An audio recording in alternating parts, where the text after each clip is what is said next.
This podcast is proud to be part of the TalkSPORT Fan Network. TalkSPORT.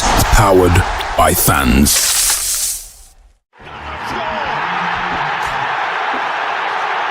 Stalls with the save. Chance for the second here. A classic counter-attack and Gibbs White puts Nottingham Forest 2 ahead. Here's Wood. 1-0 Forest. Has made an even bigger difference there. Nottingham Forest have snatched the lead at Anfield. Hello, welcome to this edition of Red Side Trent, here to bring you match reaction as Forest go to Crystal Palace and take a point in El Clasico as Callum Hudson-Odoi cancels out Ismali Sarr's first half opener. I'd like to be joined after the game by Christian Brown and Reese Lane. Christian, how are you first of all? Yeah, good, thank you, mate. Yeah. Yourself? Good. Yeah, good, thank you. Reese, are you well? Yeah, good, mate. Yourself? Yeah, very, very good. Obviously, pre-match press conferences, if you want to call that, interviews in the tunnel. Very positive from Nuno, I must say, Reese. Obviously, delighted to hear that. He basically told the journalists what a load of nonsense all these questions were, thankfully. And the reception he got at the end of the game seemed very positive. Surely this gets all squashed fairly quickly now, you'd hope. Well, you'd hope, yeah. But obviously there's clearly an issue because of his comments in the presser a couple of days before. Look, as fans, we don't know how deep the issue is, do we? Nuno's paid to do a job, and today was all about the focus was on the game and getting a result at Crystal Palace. So he's a professional guy, and he's not going to start kicking off literally an hour before the game. The focus will be on the game, and rightly so. So, look, as fans, we just have to hope really it gets sorted, don't we? Sooner rather than later, because we need a resolution. So yeah, let's hope it's the resolution what we all want, and that's Nuno stays in situ and everybody moves on, because it's 99.9% of the fans want him, and the players are clearly playing for him, aren't they? They have been since pretty much I think he's come in, really. So yeah, long may it continue, we hope. Yeah, we want that continuity. Obviously, we cried out for it a number of times under Fawaz, under Marinakis at times as well. It's just obviously one of these things. Look, we're keeping Lewis Morris on company on the way back. He says got you on the car on the way back. I will not repeat what you're saying afterwards, Lewis. Everyone can read that for themselves. And he's also wrote nearly 60% possession today, lads. A couple of that with Brentford too. We made a real shift to have a lot more of the ball and control of games. We'll get into that a little bit later on because it is a valid point. Let's start with the team, Christian. It was the same as last week. I don't think you could really make any changes after such a good performance against Brentford, but was a bit of a slow start, arguably, would you not say? Yeah, I mean, again, unchanged. I don't think anyone really was surprised by that. I think, like you said, it would be very hard to take someone out or tweak it accordingly, given they all played so well the week before. I actually thought, to be honest, the first 25 minutes or so, I thought Forest were actually all right.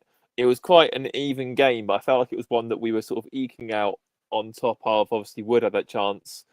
Gibbs White has a very good opportunity. Probably should have kept on target, really.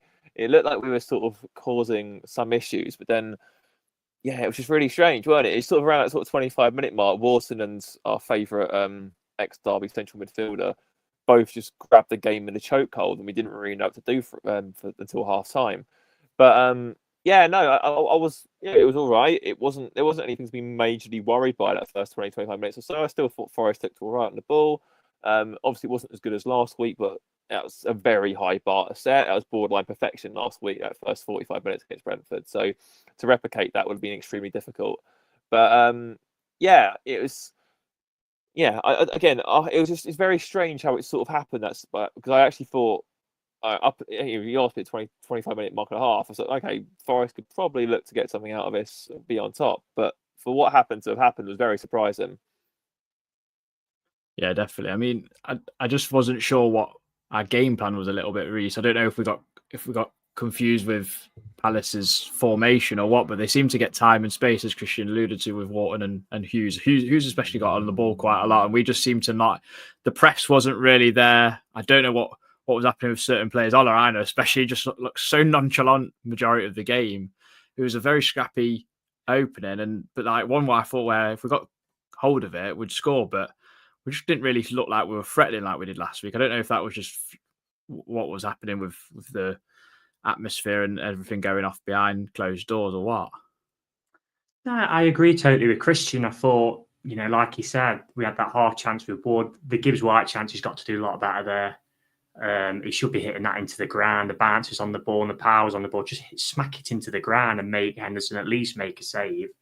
That is his little bit of kryptonite into his goal scoring. And obviously, Mr. Tuchel sat in the stand today, and I'm sure he wouldn't have enjoyed that flying 50,000 yards over the bar. But now, again, like Christian said, that first opening, I thought it was what we all predicted in the preview. I thought it would be a tit-for-tat type of game. I said it would be a tight game. I predicted the 1-1, said it would be under 2.5 goals. And Palace just got in that ascendancy a bit, and you're just thinking, watching it, you're just hoping we don't concede while they're in that ascendancy, because the longer the game goes on at 0-0, the more favourable it was for us, because we've got options spring off the bench. They were running on fumes, as we saw towards the end. Actually, for another 5 minutes, and I probably would have won the game.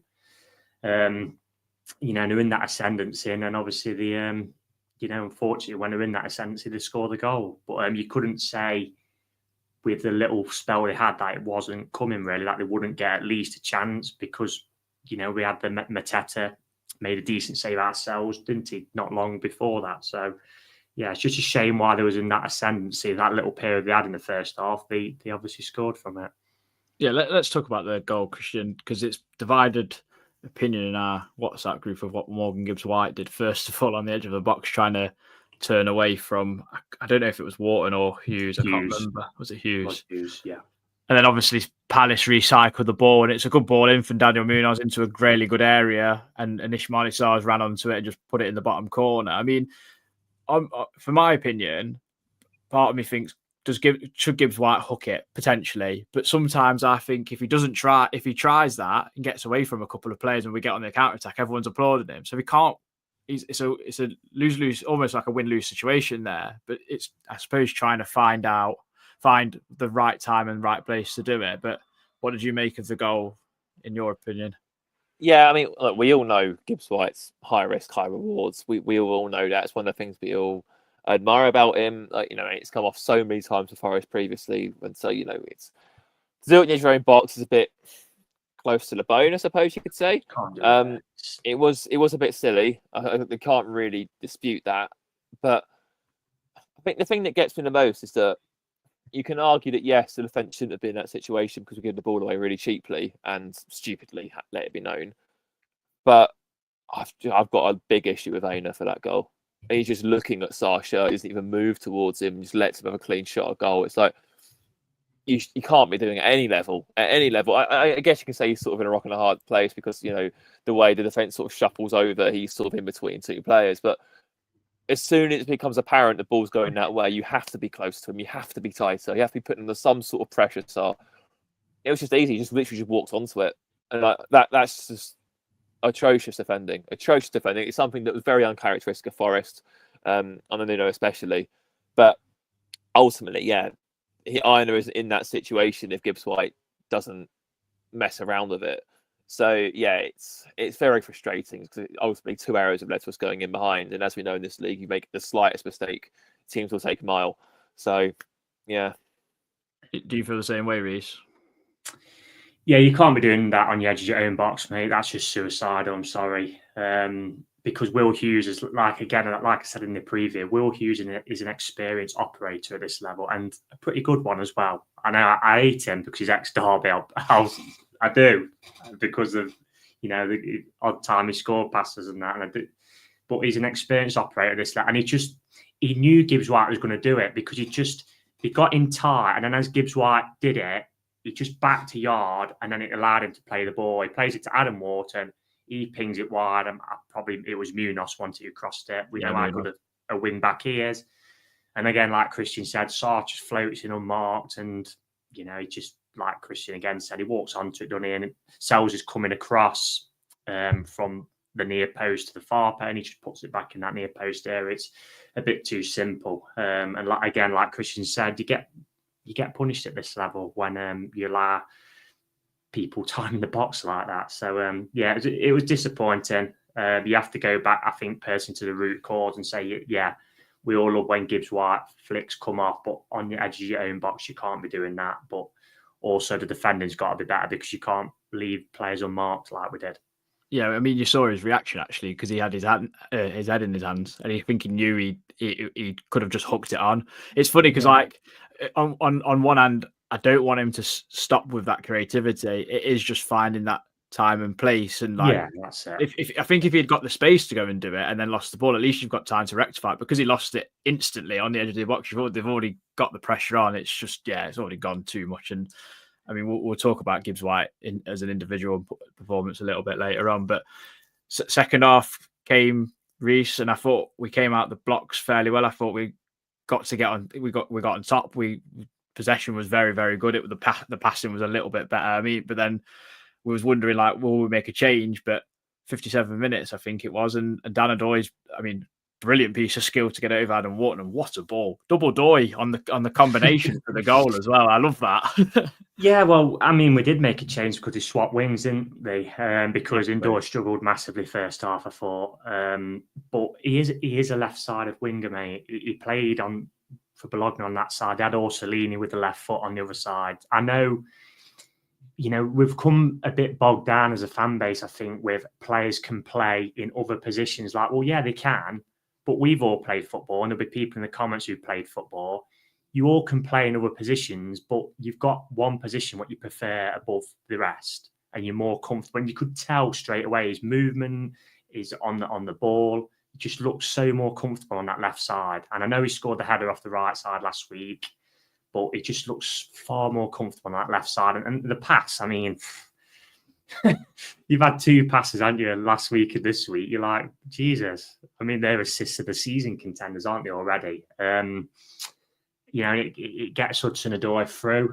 And I'm pleased for Callum because last season, I think what was thrown at him was his numbers need to be better, goals and assists. And he's off the mark in the second game this season with a goal. So that's brilliant. I actually think Henderson should have saved it personally.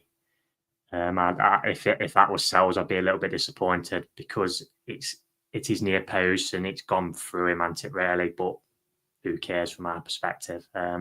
It's just nice to see Callum get off the mark because it does go under the radar sometimes because we've spoke about it on this podcast before, the work he does with the ball and off the ball. And as a proper team player, I really like Hudson-Odoi. So I'm glad that kind of gets it on his numbers, which we're, again, bogged down with in football nowadays, aren't we? Yeah, sometimes when a player goes through like that, especially Callum, he's definitely lost that tiny bit of explosiveness since that Achilles injury that he had at Chelsea. So you kind of think, is he going to get caught? But he did really well to hold off the defender and still stick it in. As long as he gets it on target, you've always got a chance. And Agent Hendo in goal for us, so that kind of that does help a lot. It's something we've said, haven't we, again on the pod, that he doesn't lose the ball much, does he, Hudson-Odoi? He doesn't get the ball taken up. So I know he's only 23, isn't he? 23, 24. Yeah. He's experienced in this league now, and he knows, to hold players off and stuff. And that's something that in time, Dan Doyle will realise what he's kind of got to do to get to grips with the Premier League. Yeah, definitely. Adams came up with a comment here. Says we had more possession today, but was disappointed the pressing was non-existent and the passing was too slow, especially after the fantastic performance last week and the fact Palace played midweek. Christian, would you agree with that? Because I did think our press was a little bit off. We let Palace have the ball a lot. I don't know whether our intentions was to allow them to come on to us, but then clearly not because our possession was a lot higher. I think it ended up being 58%. So you can see there is a change in terms of style already in these first two open games. I get they're against teams that probably predominantly play on the counter, but I guess this is adding another string to our bow because this is something that we struggled with last season in terms of breaking teams down that do what we do so well, I guess.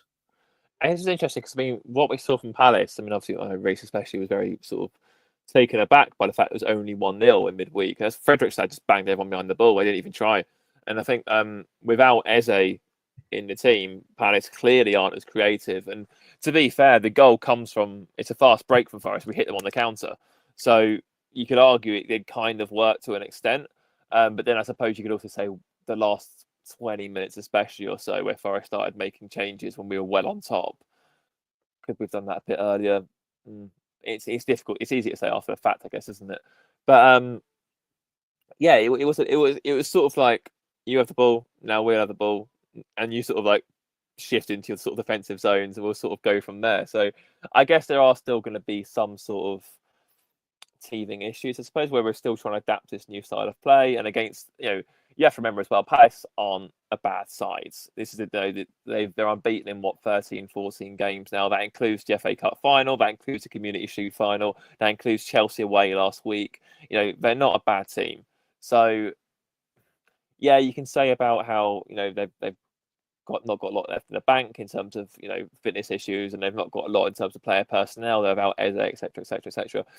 We have to think that even in our shoes last season, when we did 120 minutes of Brighton away, travelled back up, and then beat Man United 1-0 a few days later, it can happen. Good players will find ways, especially when you've got a very good manager, as they do with Glasner. So yeah, it was interesting. I suppose I think that might be the only thing. Should we have maybe rolled the dice a few minutes earlier and sort of gone from there? But yeah, I guess given it was 1-1 at that point, the game was still in the balance, kind of. It probably didn't work, but yeah. Yeah, I mean, we almost won it with two opportunities, Reece.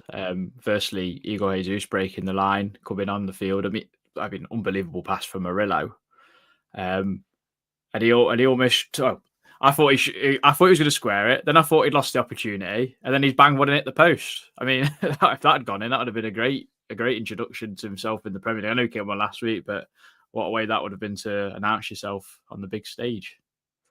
I must say as well, what a run from Jesus. I know the pass is really good from Murillo, but it's a superb run. Breaks the lines brilliantly, keeps himself on side. And then when he's through, it reminded me of Taiwo's goal at Palace that first season on the last day. And you're just thinking, because he looked a bit awkward going through. And then obviously he's going down that channel and you're thinking, always like the commentator said, he's took it a bit too wide. And then he unleashes a rocket. And I mean, Henderson's beaten and then he all ends up and then it smacks the post and you're thinking, oh, just how bloody look that would have been the cherry on the top.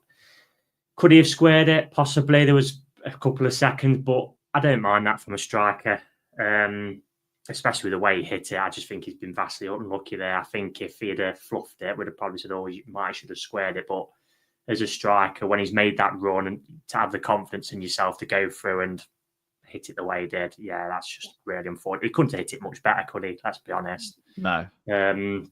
And then obviously Hutchinson had a chance, two chances. He's just got to keep it down. I need the first one. We recycle it well. And then the second one, again, the movement's brilliant from him. He gets in between. He actually anticipated. I think the defender flicked it back and he gets in between, but he just can't keep it down because if he keeps it down and we win the game. It just dinks it over Henderson and we win the game. So the positive was in the movement from him. Obviously, the negative is with the finishing, but I'm not going to be too harsh on him with his first game for the club. But I think all in all, it's probably a fair result. And look, if someone would have said to me, you win last week, you take a point at Palace, and then you're going into, forget all the off the field stuff at the minute, but you're going into a home game against West Ham, who are looking all over the place on Saturday. You're thinking 7 points on the board, aren't you? So hopefully we can do that, and that'd be a brilliant start to the season for me. Yeah, definitely. I mean, I'm in a different kind of place because I just think I watched them against Fredrikstad, and without Eze, just look a complete different animal. Palace just looked like so lackluster of ideas, and I just kind of think there was there for the taking. But I get it because of the whole commotion of the day and everything. Their first 11 reminds me of ours, because they've got a real solid first 11, and the back five isn't going to get changed. The goalkeeper isn't going to get changed. The midfield two probably aren't going to get changed. They know their strongest team, similar to us, really. And taking out, it's like us losing Gibbs White, isn't it, and not having a replacement, or losing Elanga and not having Odoi. We've got to play Jota there. You'd see it in our side. So they need to do business, but I don't care if they don't. That's their problem. Yeah, but they are a good team, Palace. They are. Yeah, Christian, anything to add before I ask you something? I mean, it would probably be our fault they can't sign anyone anyway. Don't get what Steve Parish is like. But I'm just saying, it would have been one hell of a. So can you imagine if Jesus had scored? Obviously, Botafogo. Texter's Botafogo player comes and scores the winner at Selhurst Park. Can you imagine? I think that their heads would have been on Pluto. It would have been the funniest thing in the world. We were robbed of that. Dragon Ball Z celebration in front of the God, a lot. Yeah. Yes. No, yeah. I mean, we had chances. I mean, it's a strange one, is it? Because I think on the balance of play, Reece is completely right that a point is probably the fair result. But I imagine Palace fans have been leaving that game thinking, Christ, we're lucky to get a point at the end of the game with the chance to be able to towards the end. Hutchinson has to score that last one for me. But yeah, it is what it is. And like I said, at least we're in those positions. That's a promising aspect against a very, very good defence too. Yeah, Hutchinson gets too good at contacts almost. But what did you make of the three that got introduced today? Obviously, McAtee, Hutchinson, and Callum Hudson-Odoi all played a part today. Obviously, it may be in slightly different roles at certain times. It looked a bit weird. I think McAtee kind of played off the right to begin with for a brief spell, and then replaced Gibbs White when I can't even remember who come on. Yatesy come on, I think it was. Callum Hudson-Odoi played left. Hutchinson obviously then come on and played right. Sorry, should I say? So they all did something slightly different, I guess, today in some capacity. But there's some good signs there, I think. Yeah, there's some good signs, of course. I mean, I wasn't immediately enamoured with McAtee on the right. I must admit, I thought that he was just lacking that sort of explosiveness that. It's weird. You mentioned Hudson-Odoi sort of not having that sort of drive to get away, but he is deceptively quick. I've said this before. He just seems to just glide by other players, and no one can catch up with him. As we saw for the goal, to be fair. But yeah, he was a lot better when he went central. Obviously, that touch he killed dead out the sky and laid off the wood was tremendous. Callum Hudson-Odoi, I felt a bit sorry for. Really, he obviously ran a lot, but his only contribution of note really was absolutely blasting a clearance straight out into the stand, which relieved a lot of pressure for us. That was nice. And Hutchinson, yeah, probably should have scored. But other than that, I mean, yeah, it was pretty bright. Obviously, it's good to see them on the pitch. They've only been training for a week. I think, like Reece said before, realistically, they aren't going to go away to international breaks unless Hutchinson goes to the under-21s, for example. But generally speaking, they're likely to have a couple of weeks with Nuno to sort of get on the training grounds, get to grips with things, how they sort of see things and whatever else. And yeah, we'll only be in a better place from that. Same with Douglas Luiz, for that matter. I'll be amazed if he's in the Brazil squads. Obviously, having not played, not started for Juventus, and else just come to Forest. So there's a lot more to come. I think it was relatively promising, but yeah, we just have to see what happens in the future. It's very refreshing to look at that bench today, though, Reece, and go, bloody hell, we've actually got some options there. I know the jury's out with you about the Hutchinson signing because of how much we paid, but to have a lad who made, I think it was the third most completed dribbles last season for a very poor Ipswich side, I think you can kind of see where that purchase has come from. I just think the price might have been too much for what we're thinking, maybe on that one, but still a talented player to bring in.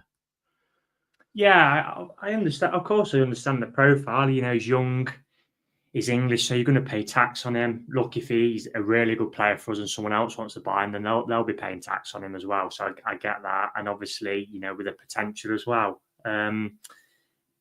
Yeah, that's where, like I said earlier, the longer it went on as a draw, you're thinking this is more suitable for us because we've got the players to bring off the bench, and you're looking at they're bringing on. They brought on a young lad they signed from Millwall last season. I think it said on the comms it was first Premier League involvement today.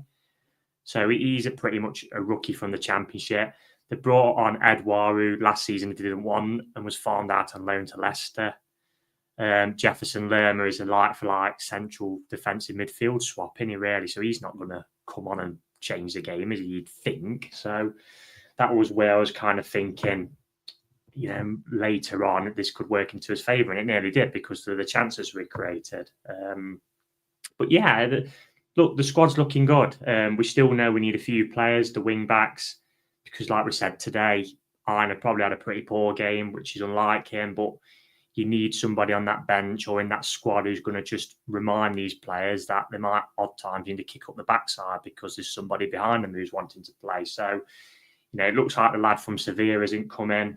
There was rumours like Mafia has come up again from Mallorca, hasn't it? So because he was apparently going to go to Sevilla. So that was like a bit of a domino kind of effect, wasn't it? So we need a left-footed left back as well. As much as Nico's excellent again today, possibly another winger, and I think Nuno would like another goalkeeper, wouldn't he? But we're not far off, and we've still got, what is it, a week so the window left, 10 days. Yeah, I think it closes on the 1st of September. So, I'm sure we'll get what we need, and then that'll set us up nicely for until January at least. Yeah, well, I'd like to think that we might not even need any reinforcements for January unless something drastic. Yeah, well, hopefully not. Because if you're doing business in January, that's when you need someone specifically, like we did when we signed Sells, wasn't it? We needed a goalkeeper because Turner and Vlachodimos were that bad for us. Yeah. Well, it's funny because you almost forget that we've still got Nico Dominguez to come back. Jarkunya weren't even on the bench today. Obviously, we'll talk about Taiwo potentially going to Werder Bremen later on.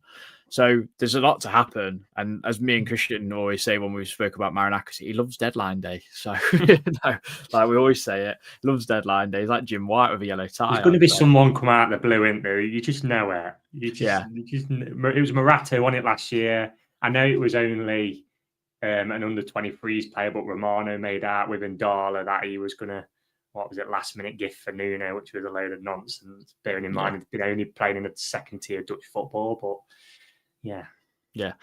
There's 256 people in here currently. If you don't mind dropping a like, it just helps. Subscribe for more, and consider membership for early access to some other content. So we're going 99p or £1 on Patreon if you want audio based stuff. So all helps. Christian, we're going to talk about a couple of player performances.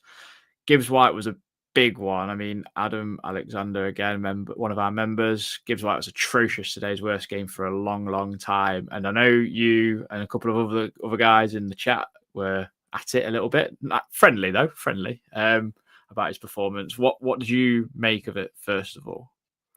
I wouldn't go as far as saying he's atrocious. The mistake was atrocious, but he personally wasn't, I don't think. I think that by his standards, it was a poor game. But that's still probably a 6 out of 10 performance, I'd say. I don't think he was terribly bad. Again, you look at the first half, nothing gets created without Gibbs White's involvement. The run down the right wing for Woods, even the one that he blazed over, it's his flick onto the right wing, so the left wing in the first place. When he runs diagonally across goal to be in the position for the cross to begin with, he was knitting together a lot moving forward to Forest. It's just, obviously that 20-minute period, everyone got swamped. He got swamped, Sangare got swamped, Anderson got swamped. I honestly don't think Tuchel would have had a very good day at Selhurst Park today because most of the players you looked at didn't particularly play very well for sustained periods of time. I include Anderson in that. I thought that, again, first 25 minutes, fine. That 20 minutes where they were well on top of us, I think even Danny said in our group chat, he was scrappy, he wasn't looking himself. He had that wonderful little piece of play, didn't he, where he sort of weaved around the few players and pinged the ball out to Aina. Or Doi, whoever it was out there. And then we didn't see him for 20 minutes. Obviously, again, slight improvement in the second half, but not great. Henderson really should have saved that goal from Hudson-Odoi. Even Hudson-Odoi, I don't know why he didn't go across goal. I mean, you won't score that chance more often than not by shooting in that near post corner. It won't go in. So Wharton, I don't think, again, apart from that 25 minutes, wasn't particularly great. He came off with 10 minutes to go as well. So Will Hughes is getting in the England squad then because he was the only good English. He was probably the best one. Even second half, he waned a little bit, didn't he? Yeah, exactly. So I mean, Tuchel's probably left that ground thinking, "Christ, straight up to Newcastle, forget about that one." But yeah, Gibbs White probably epitomised that. I think it came out in that Mail article, didn't it? That they admire what he does and how he plays, but there are reservations with his high risk, high rewards sort of mentality, especially against teams where, in a hot climate, where if you lose the ball, you're going to physically struggle to get it back. So that wouldn't have impressed Tuchel, was no denying that. That mistake aside, I don't think he was that bad. He wasn't great. I'm not saying anything special. He didn't pull up any trees. Knitted a few things and made it look quite nice, but he wasn't. I wouldn't go as far as saying it was atrocious or anything like that. The fact that we're saying that's his worst game for a long time perhaps highlights how good he's been for us and how high standards are more than anything else. Yeah, I think he's going to get tarred a lot of this brush because of this contract situation. I don't think I get it because he's potentially the highest paid player, but at the same time, we know what he gives us on a whole. Really, like it is high risk, high reward, as that article says, and that's why I love him, because it's like he could produce something out of nothing. I think last week was one of them where him, Anderson, and Sangare were unplayable. And then this week it was a bit below standards. You get used to it almost. You're like, right, well, let's get this going every week, and we'll probably get that top five is then like looking a bit juicy, because as in a few other clubs that like look at it and go, yeah, we might fancy that. So if Gibbs White can find that every week, then that's great for us, isn't it? I think you've got to bear in mind as well the quality of opposition. And I don't think, because we're biased to our club, sometimes we don't take that into account. Brentford were dreadful last week. We were brilliant, but they were dreadful. Palace today were a lot better than them. They wasn't amazing, Palace, but they were better than Brentford. So all this leads to is, because Brentford won yesterday, Jordan Henderson in the England team again. I mean, you like to think next week against West Ham, Gibbs White at home, Anderson, they'll overrun West Ham, and we'd like to think we'll beat them pretty convincingly. Reece, another player I wanted to talk to you about was, I thought, who's been excellent first two games of the season, Nico Williams. Again, he's just kind of continued quietly from last season. I thought he was one of our better players today at left back, personally. Mr. Consistent, mate, without a doubt. And I know he set the goal up, but we didn't see much of Munoz today, which probably shows about Nico's performance, because, like again said on the preview pod, he's a flying machine, and when he's in full flight, he's one of the best wing backs in the league. So we didn't really see much of him. Look, Nico always sticks to his task. He's not frightened of any player he's up against. And we know what we're going to get from him. We're just going to get reliable, consistent performances. He's that 7 out of 10 min every week. And that's what you need at Premier League level, especially as a defender. And that's why defenders we've had in the past have kind of fallen by the wayside, the McKennas, the Worrells, because it just never had that consistency. And he has it. And it was a tough pick for man of the match today, because it was, like we've said, in parts a scrappy game. But I think Nico would probably, it'd either be him or Milenkovic for me. I would give it to Nico. Yeah, I would because really like I said, today. Yeah, because of how Munoz was really quiet, really. I think there's only one incident in the first half where he had two bites at Cherry across the ball, Williams, on both feet, and he fucked both of them. Yeah. But other than that, he was terrific. Like I said, he also had a big battle today. The amount of times he was sent flying from bad challenges or just taking like heavy blows and this sort of stuff. So yeah. What made me laugh was when he went up for an aerial challenge. Him and Will Hughes, I think, clashed heads. The ref was waving, obviously. We all play football, it happened, and all Palace fans were booing him then from here on in. I'm like, God, is he not allowed to challenge for a ball? Jesus. Give the bloke a break. Jesus. He's Mr. Consistent, Nico. We don't really need to talk about what he was in the first or second season anymore. He's just, really, really consistent and solid, and you just know what you're going to get from him week in, week out. Yeah, Danny Tring has spoken, Reece.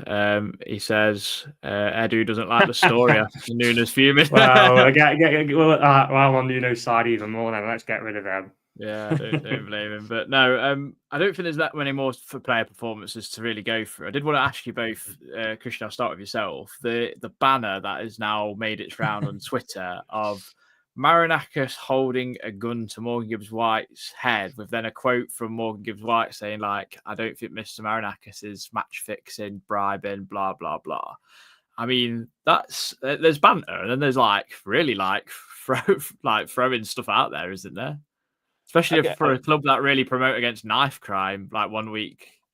Look, let's have it right. This has all come from the actions of one man, that's Steve Parish. His inability to take any form of accountability or responsibility has led to them gobbling up this conspiracy theory that it's all Marinakis' fault, and that he's booted down a door for UEFA a week after they were being investigated anyway, held them at gunpoint and said, "Oh yeah, remove that lovely Crystal Palace team and we'll have their place instead." And they've gone, yes, of course. It's nonsense. I think the thing that gets me as well using Gibbs White is just ridiculous, because they did the exact same thing with Elise. So when Chelsea allegedly illegally tapped him up and found out about this release clause that wasn't meant to be public knowledge or whatever it was, they hit the alarm. So we'll take legal proceedings, we'll take legal actions, whatever else. That was absolutely fine, apparently. That was, oh, look at Steve Parish. He's really defending his club well. What a lovely man. He's such a personal bloke. When Marinakis does it with Gibbs White, though, even though it's exactly the same circumstances, it's, oh, look at this villain. Look what he's doing. He's this, that, and the other. It's just the double standards are laughable. And ultimately, they just gobbled up, like sheep, gobbled up everything that he's done for them. Honestly, had anything happened today, it would have been because of Parish. And that's, I don't say that lightly. The extra security, the extra, the fans going down to the game slightly concerned were they going to get attacked by, what was it? A delegation of lads, the ultras, which blur their faces out like they're hiding some sort of criminal record, even though they're clearly not. You can see them on TV anyway. All this sort of ill feeling around the fixtures all come from Parish. And that banner, he'll have to put the fine out for that, because that is straight up libel. There's no doubt about that. It's straight up libel. The FA are already investigating it now. That'll probably be a very hefty fine, and yeah, he's have to pay that. So at least he's got his lawyers on speed dial, I guess, rather than email. So he might actually read it this time, but who knows? Definitely. I mean, Reece, anything to add? Yeah, I mean, football is built on tribalism, isn't it? Like I said in our group, if this was switched around, we'd probably revel in it, as football fans do. But at the end of the day, like Christian said, they're going to get a big fine, aren't they? Because what was displayed on that banner is something what you could end up in a court over. Well, probably will end up in a court over, to be honest. And clearly Palace, the club, knew about it, because it wasn't a little one, was it? So these ultras, which they clearly aren't, probably like to think they can dictate things at Palace, but I think they've just cost their club a lot of money. And if obviously the likes of Parish and that has allowed them to do it, then well, it's coming out of their pocket and some more money off their supposedly small transfer budget, isn't it, this window? So look, I'm not really bothered about that. We've chatted about it for the podcast, but I just had a laugh, and then we move on. We're not going to see him again now, are we, for a while? I know obviously they'll all be over Twitter and that, but I don't know when we play him at home. I'm just kind of hoping Fredrikstad somehow beat them in midweek, because that would be the result of all results, that they wouldn't play European football at all with this UEFA mafia, but they'll happily take part in the conference, the UEFA Conference League, should I say. But I think as well, the hypocritical nature of things. It's worth noting as well, this is obviously a very important game for Palace. You could argue it's their third cup final in the space of a few months. And we've gone there and killed the crowds and taken a point. We probably should have taken 3. So, it's all good signs moving forward, really. Yeah, definitely. Lewis wants this. Thoughts on Taylor booking Souls for time wasting on 1-0 down. Do you know what? I actually thought Anthony Taylor was all right until that. And then he lost the plot for about 5 minutes, because then he booked Tyreek Mitchell for the similar. That's just a ref being power hungry, innit? I agree with Adam. It was actually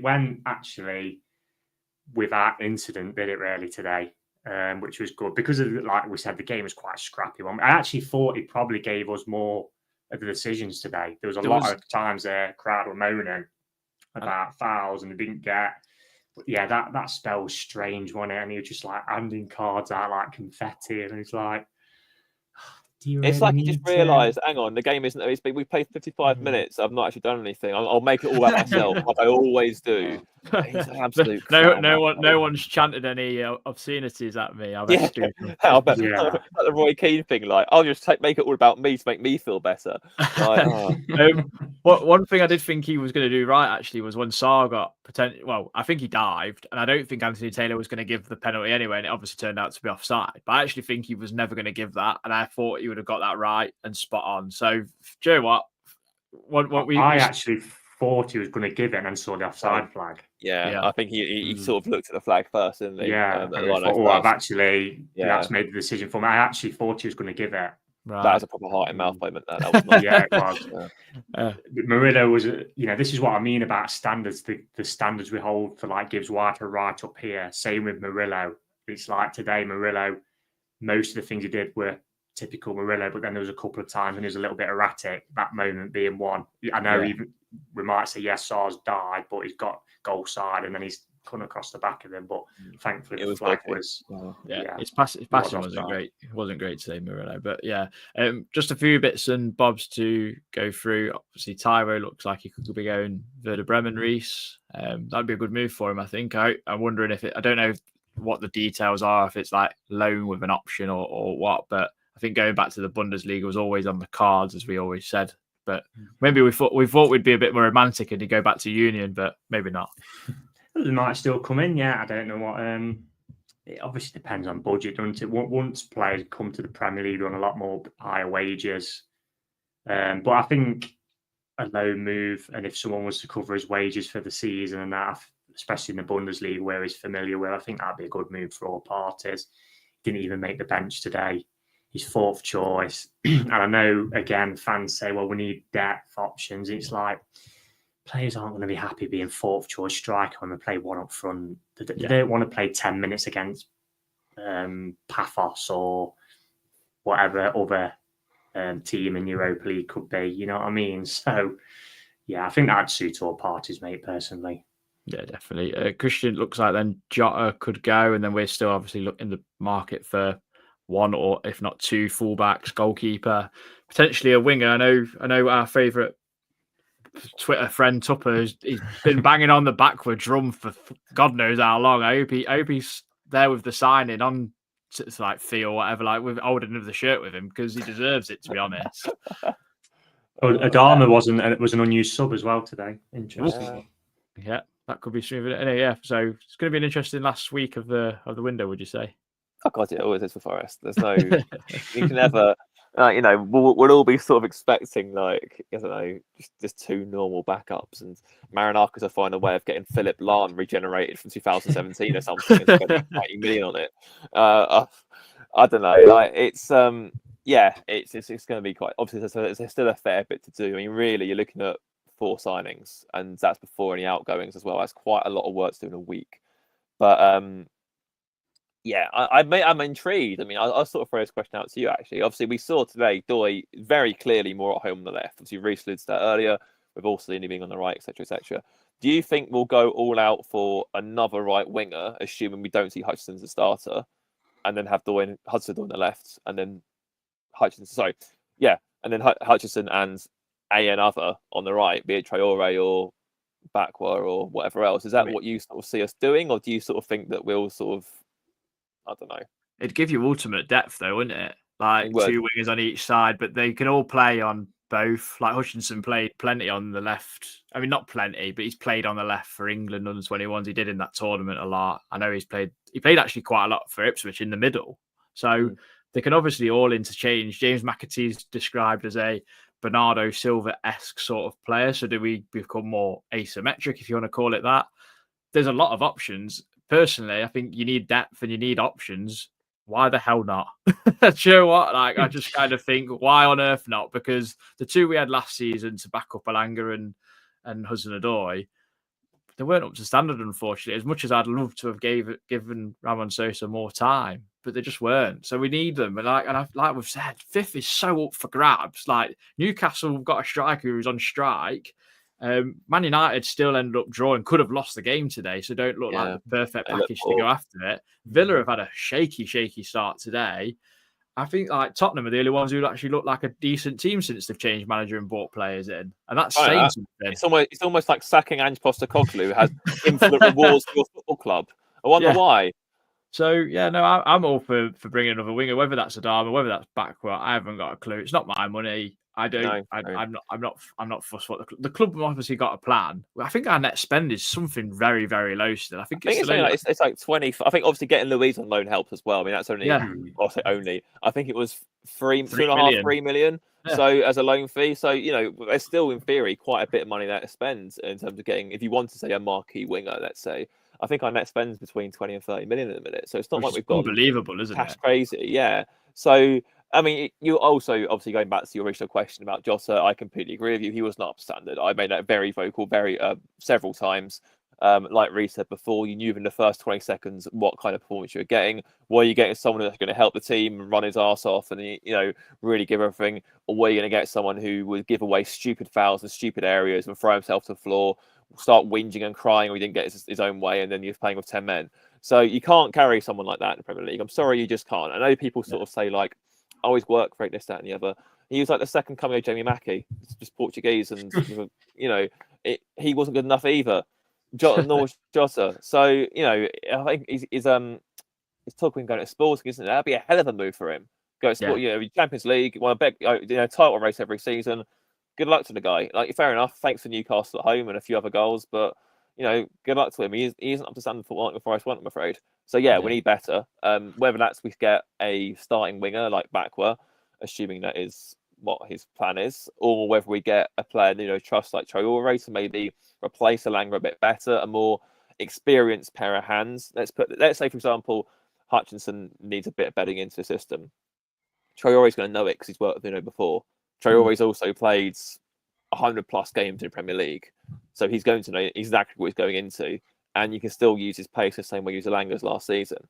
So that's probably more of a better short-term fit. And then obviously you let Hutchinson blossom and grow and go from there and really sort of tap into his strengths. Obviously dribbling is one of them.